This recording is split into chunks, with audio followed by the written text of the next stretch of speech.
Déjà, c'est la nourriture, c'est le crottin de Chavignol. Si je ne mange pas du crottin, je suis malheureuse, quoi. Et ensuite, je dirais la Maison de la Culture de Bourges, qui a été quand même un peu ma deuxième maison, parce que ma mère y travaillait, le cinéma de la Maison de la Culture, la médiathèque de la Maison de la Culture. Tous ces lieux-là qui, en région, nous permettent d'avoir autant accès à découvrir la culture, l'art et l'ailleurs. Pour le coup, c'est pas un plat. Et le plat préféré, c'est le pâté aux pommes de terre. Et c'est la meilleure chose qui existe au monde. Bourges, parce que c'est quand même, c'est là où j'y suis née. Et puis, c'est une ville avec qui j'ai un rapport particulier, parce qu'il y a à la fois une histoire incroyable, un mur gallo-romain, la cathédrale, que je trouve quand même je veux pas être chauvine, mais je trouve vraiment que la cathédrale de Bourges est incroyable.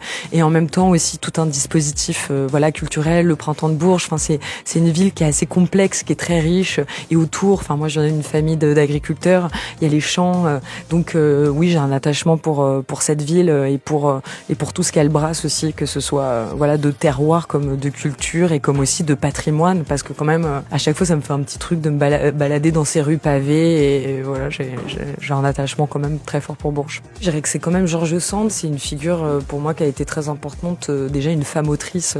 J'étais fière que dans ma région, dans le patrimoine, il y ait une femme autrice, et parce que toutes ces nouvelles, ces pièces de théâtre, La Mare au diable, moi ça m'a plongée vraiment dans des univers très forts. La cathédrale de Bourges quand même, j'ai eu l'occasion de la visiter plein de fois, la nuit, le jour, d'aller dans les catacombes, d'aller sur le toit, d'y voir des concerts, de voir Patti Smith jouer. J'aime les lieux qui représentent une histoire et qui en même temps aussi créent des choses contemporaines, et je trouve que ça se sent, les lieux qui ont toujours des existences diverses. Donc, je dirais quand même qu'il faut avoir vu la cathédrale.